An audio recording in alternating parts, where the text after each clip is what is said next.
Real Housewives of Potomac are back. Angel tries turning a failed trip into a luxury Aspen redemption arc, but the only thing landing smoothly is the private jet. Let's get into it. Angel, Kay, and Tia ride in one car, Angel's applying her war gloss while relitigating the fire pit fiasco. Monique projected her own marital trauma onto Angel and Bobby like an IMAX screen. Stacey and Jassi are in the second car dissecting the Bobby can't watch the kids excuse. Jassi calls it what it is.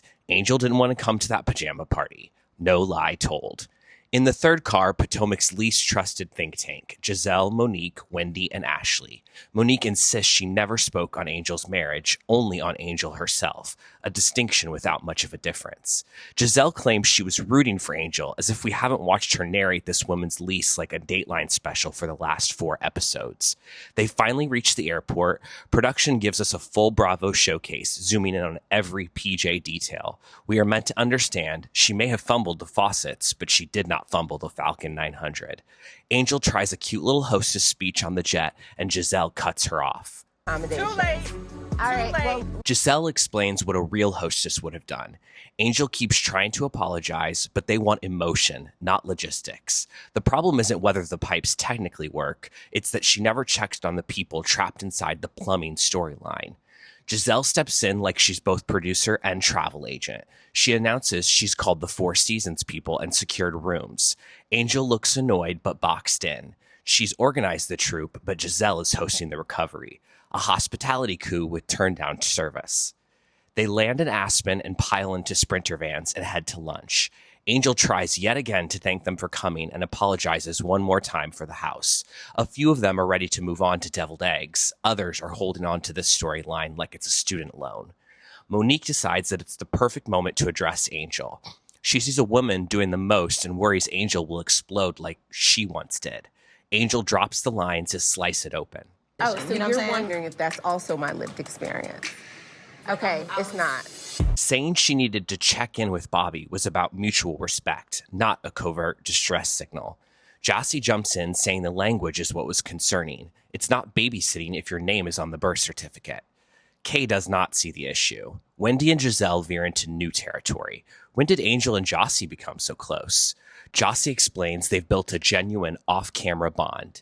Angel calls her, they talk, it's real. She says Tia's only staying with Angel by default. When Tia bristles, Jassi doubles down. Well, babe, use your brain. sorry? It's by default. Angel insists she genuinely wanted Kay, Tia, and Jassi all under her roof, but couldn't secure a third place.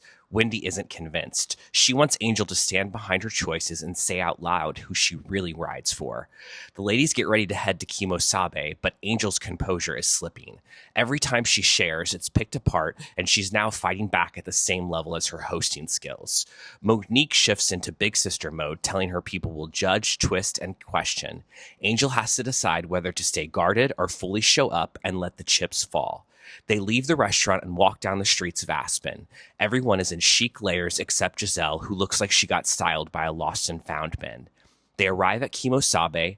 Angel explains she and Bobby basically have a rewards card here. For once, she looks genuinely at ease. This is her happy place. No wells, no Wi-Fi issues, just custom pieces and a black card. Stacey is disturbed by the mounted animal heads. Kay nearly has to be surgically removed from a pair of boots. Upstairs, Ashley, pulling from her hospitality past, creates a signature drink that somehow manages to be both too dry and too wet, depending on who you ask.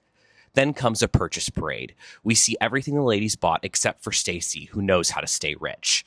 Monique also doesn't buy anything, but production hits us with a shady montage of her past big spend era with Chris. Bravo is reminding us alimony is not a renewable resource. The ladies head up to the rooftop, and in comes Mauricio like a Bravo multiverse glitch.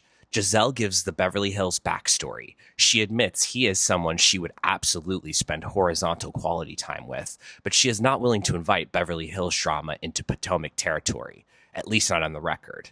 Angel seizes the aux cord and pivots back to her trip planner storyline.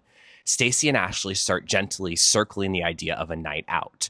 Mauricio mentions he is completely alone tonight, and you can practically see Ashley's ears perk up like a bloodhound on a Bravo paycheck. Gizelle reminds the group Mauricio is off limits, but Ashley has never met a line she couldn't cartwheel over. Stacey, however, sees something else, an opportunity. The more occupied Ashley is with a man, the less time she will have to investigate me. So let me hook this up. Finally, Gizelle announces she has secured an executive suite at the Four Seasons and invites everyone for dinner and brunch. She drops the big one. After brunch, they're going to fly home. She is rearranging the itinerary, putting Angel's carefully planned fly fishing experience on the chopping block. Angel reminds them that there's another full day planned. Gizelle calmly says it. Well, it's up to the ladies. You can see the crack in Angel's face from space. At this point, who's really out of line? Angel for fumbling the follow-through, or the women for acting like a bad rental is a moral failure instead of a travel inconvenience? Let me know in the comments.